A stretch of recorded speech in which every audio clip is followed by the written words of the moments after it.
You could say I traded in chaos for candy when I met Ben.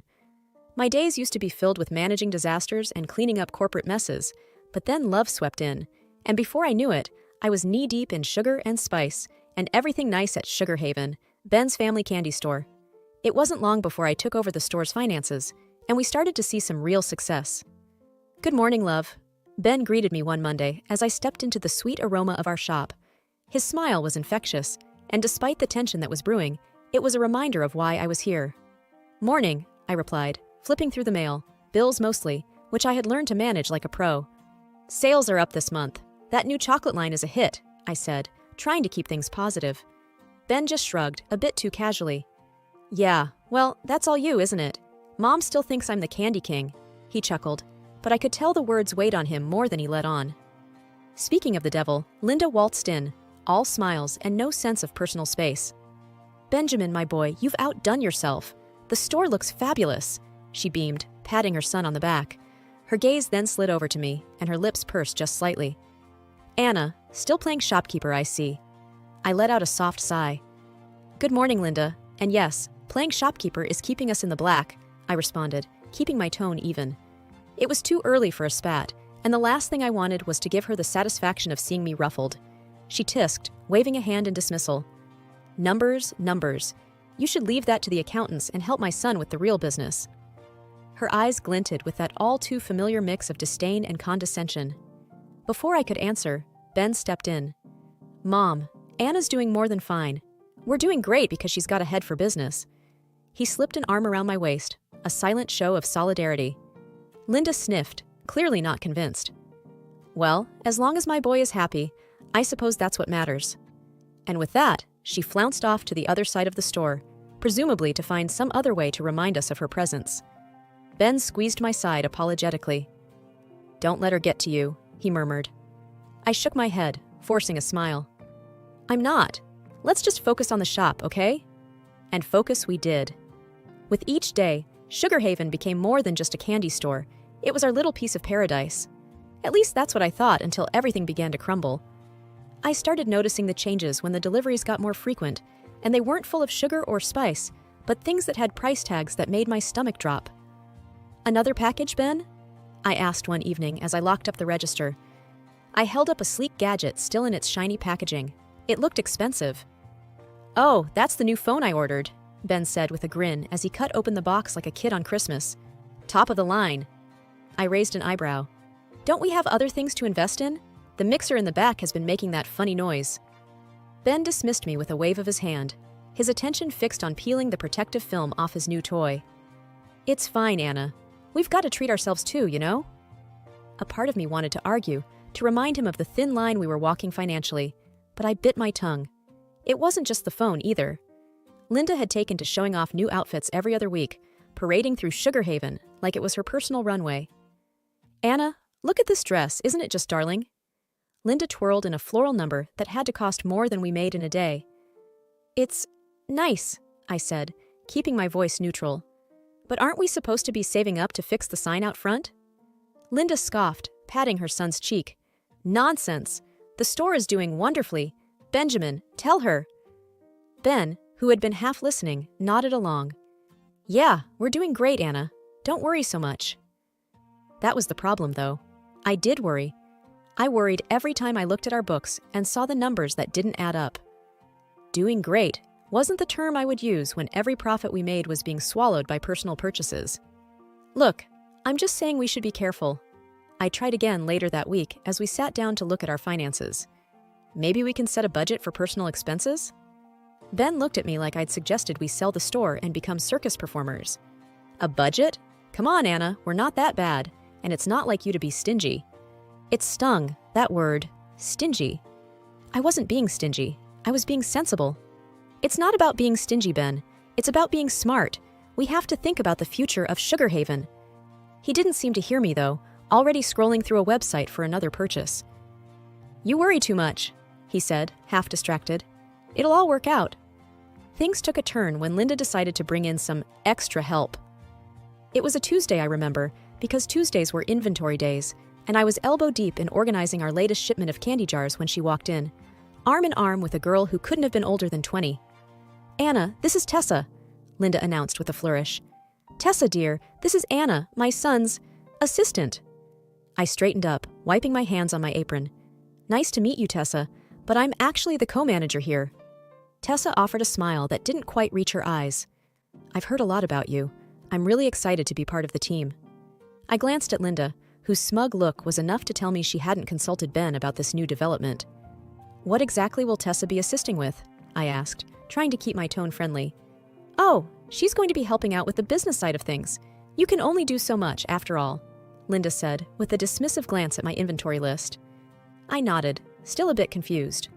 All right, well, we have a system here, so I'll have to bring her up to speed. It didn't take long for me to see that Tessa's version of helping out was more about hovering and less about doing actual work. And when I saw the salary Ben's mother had set for her, I nearly choked. Ben, can we talk? I cornered him later that day in the office. Sure, what's up? He asked, not looking up from his computer. It's about Tessa. Her salary it's more than what we can afford for the role she's in. Ben finally looked up, his brow furrowing. Mom said it was fine. She thinks Tessa's going to bring a lot to the table. I sighed, feeling like I was talking to a wall. But we agreed to discuss new hires together, especially when it comes to how much we're paying them. He shrugged, that annoyingly dismissive gesture becoming more frequent. What's done is done. Mom has a good feeling about her. I had to bite back a retort. Good feelings didn't balance books. I left the office feeling like I was the only one seeing the red flags, while Ben and his mother were content to parade around with blindfolds. I've always been the kind to check twice, maybe 3 times, especially when it comes to numbers. So when I stumbled upon an envelope stuffed in the back of a filing cabinet while hunting for a misplaced invoice, my first thought was that it was just another forgotten bill. But as I flipped through the papers, my heart started to race, not from excitement, but from cold, hard dread. It was a loan document, with Sugar Haven listed as collateral, and the amount was far more than what would ever be considered reasonable for our modest shop. Ben, I said, walking into his cluttered office, papers in hand. What is this? He glanced up, and I saw his eyes flicker, the first sign of guilt I'd seen in him in months. Oh, it's nothing. Just a small loan I took out to cover, store improvements. Store improvements? I echoed, incredulous. This amount could renovate the store 5 times over. What did you really use it for? There was a pause, long enough for the truth to wedge itself between us. Okay, look, he started, and I could tell he was choosing his words carefully. I might have used some of it for the house, the one I've been working on, for us. For us? I repeated, my voice sharp with disbelief. Or for your gadgets and whatever else you've been blowing money on. He stood up then, his chair scraping back with a sound that felt like a gavel on my patience. It's not like that, Anna. You don't understand. This is all going to pay off in the end. I shook my head. No, Ben. Taking out a loan against the store without telling me, that's what I don't understand. How could you be so reckless? Before he could answer, Linda bustled in, her nose wrinkling as she saw the papers in my hand. What's all this about? She demanded. Ben tried to explain, but I cut him off, thrusting the loan papers at her. Did you know about this? She barely glanced at the documents before waving them off. Of course I did. Ben's just doing what's necessary for our future. And who are you to question him? You're just the help, after all. The words stung, but more than that, they fueled a fire in me. Just the help? I said, my voice low but firm. I've been keeping this store afloat while you two have been treating it like your personal bank account. Ben's face had gone pale, and Linda looked like she was about to spit fire. You ungrateful little... No, I interrupted, my calm surprising even myself. What's ungrateful is not recognizing the hard work someone's been putting into this business. What's foolish is risking everything for a house that we don't even need. I waited for them to say something, to defend themselves, but all they did was stare at me, caught in the act. I left the room then, the documents clutched in my hand like a verdict yet to be delivered. The kitchen table was never really meant for business meetings, but that day, it was surrounded by the most solemn faces, as if we were about to discuss matters of state instead of the confectionery. Ben cleared his throat, his eyes not quite meeting mine. We need to talk about the store's future. I sat down, folding my hands on the table. We already did that when I found the loan documents. Linda huffed from across the table, her arms crossed. We need to be realistic, Anna. The store isn't pulling in enough to cover the debts. We have to find money somewhere. There it was, The we that really meant me. I kept my voice steady. What do you suggest? Her eyes gleamed with a kind of cold calculation. You have that inheritance from your parents. It could cover the debts and get the store back on its feet. I felt like I was listening to a stranger, not the woman whose son I had married. You want me to use my parents' money? The money they left for me, for my future? Ben finally spoke up. It's not like you're doing anything else with it. That money was meant for me, for my security, I said, the disbelief clear in my voice. And what about our security? Linda shot back. You're part of this family now, aren't you? I looked between them, my heart sinking. I am, but it seems you only remember that when you need something from me. Ben shifted uncomfortably. It's not like that, but we're drowning here, Anna. So, you expect me to just hand over my future? Just like that? I asked. Linda leaned forward. If you care about this family, yes. I thought of the long hours, the sleepless nights, the sacrifices I had made for the store. If I do this, if I invest my inheritance, I want a third of the store. I want to be an official co-owner. The room fell silent. Then Linda laughed, a harsh sound that bounced off the walls. You? A co-owner? Don't be ridiculous. You're not business material. I stood up, my chair scraping loudly against the floor.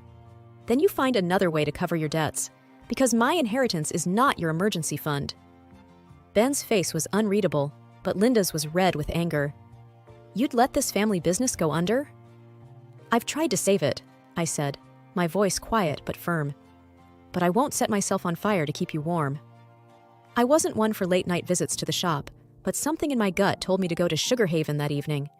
The place was dark, which was expected, but the faint glow of a light from the back office wasn't. I pushed the door open, the familiar tinkle of the bell sounding almost ominous in the silence. The sweet scent of confectionery that usually comforted me now felt heavy, loaded with the scent of betrayal as I walked towards the back.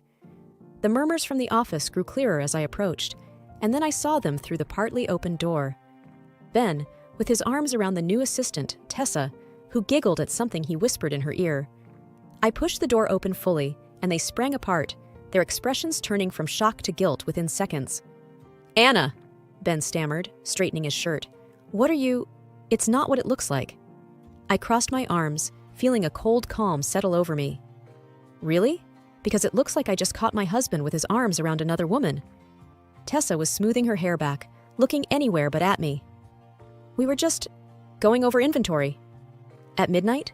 With the inventory in your arms? I said, my tone dry. Ben's eyes were pleading now. Anna, please, you're blowing this out of proportion. I laughed, short and humorless. Am I? Because from where I'm standing, it looks pretty clear to me. He took a step towards me, and I held up a hand. Save it, Ben. I don't know what's worse, the cheating or the pathetic lies. Tessa finally spoke up, her voice small. I'm sorry, Anna. I didn't mean for any of this to happen. I looked at her, really looked at her, young, naive, and caught in the web of a man who couldn't take responsibility for his actions. You should be, and you should also be looking for another job. Ben's protest was immediate. You can't fire her for this. I turned to him, my resolve steeling. I can and I will, and I'll be looking for a good lawyer in the morning. His face paled.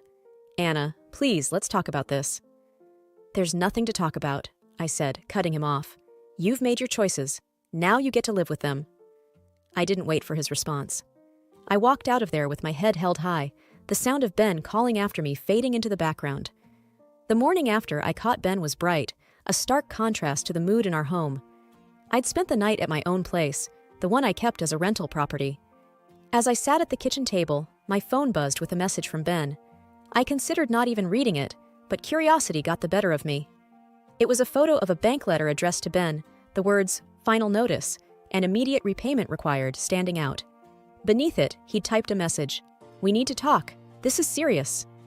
I typed back a simple, on my way, and got ready to face the music. When I arrived at the confectionery, Ben and Linda were already there, pacing like caged animals. Linda spotted me first, and her expression soured. Decided to show up, did you? She snapped as I walked in. I nodded, holding her gaze. You wanted to talk? Ben held out the letter to me. The bank's coming down hard. We could lose everything. I scanned the letter, the numbers not surprising me, but still making my stomach turn. So, what's your plan? Linda's plan was apparently to glare daggers at me. We wouldn't be in this mess if you just helped us when we asked. Ignoring her, I addressed Ben. What are you going to do? He ran a hand through his hair, looking defeated. I thought you could pay it off, with your inheritance. My laugh was bitter. And I told you, I'm not doing that without a stake in the business. Linda stepped forward. You're being unreasonable, Anna. This is a family business. I met her challenge with a calm I didn't feel. And where was this family when your son was spending money we don't have and hiring his friends for fun? Ben started to say something, but stopped, his eyes dropping to the floor. You don't get to play the family card only when it suits you, I continued. We'll figure something else out then, Ben muttered. You'll have to, I agreed. Then Linda did something unexpected. She smiled, but it wasn't pleasant. Fine, but if you're not going to help, then you're out. We'll manage without you. You're fired. I stared at her, letting the silence stretch out before I matched her smile with my own. Okay. Their surprise was almost comical. Just like that? Ben asked, his voice incredulous. Just like that, I confirmed.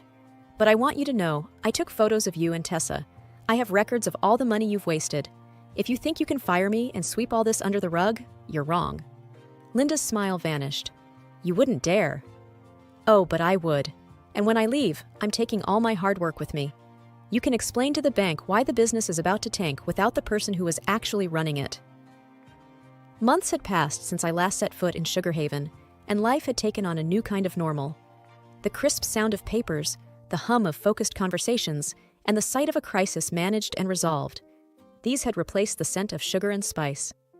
I sat in my new office, a stark contrast to the confectionary's back room, when my phone rang. Glancing at the caller ID, I saw it was Claire, a former employee at the shop and the only one I still talked to. Hey Claire, what's up? I greeted, with a hint of caution. News about Sugar Haven always carried a tinge of the past. You haven't heard then? Claire's voice was a mix of pity and discomfort. The shop. They closed down last week. The bank foreclosed on them, and the house too. I leaned back in my chair, a weight lifting off my shoulders that I hadn't realized was there. I see. And Ben and his mother? There was a pause. They're not doing great. Rumor has it they've moved in with his aunt. No one's seen them much. I sighed, not quite sure how to feel. Thanks for letting me know, Claire. She hesitated before adding, Anna, everyone knows you were the heart of that place. It was never the same after you left. A small, sad smile touched my lips. I appreciate you saying that. How about you? Found a new job yet? Yeah, I'm working at a bakery downtown. It's not Sugar Haven, but it's a start. That's great to hear. You always had a talent for baking. I'm sure you'll do well there. We chatted for a few more minutes before saying goodbye. I hung up and looked out the window at the bustling street below. There was a knock at my door, and my assistant peeked in. Your 3 o'clock is here, Anna. Thanks, send them in, I responded, shaking off the remnants of nostalgia. The clients came in, a husband and wife team looking worried about their own business. I stood to greet them, ready to dive into another challenge. We've heard great things about you, Anna, the wife said as we sat down. They say you're the best crisis manager in town. I smiled, the title sitting comfortably with me. I'll do my best to live up to that reputation. Now, tell me about your business, and let's see how we can turn things around. As they spoke, I listened, already forming strategies in my mind. This was my world now, where every problem had a solution and every crisis was an opportunity. Sugar Haven and its bitter memories were behind me, and ahead was a path that I had forged for myself, a path of resilience, redemption, and rebirth. The meeting stretched on, the client's initial anxiety giving way to hopeful smiles as we discussed possibilities. They left with a renewed sense of purpose, and I turned back to my desk, my heart lighter than it had been in a long time. In the end, I realized that sometimes the sweetest outcomes come after the most bitter trials, and the future was mine to create, one careful step at a time.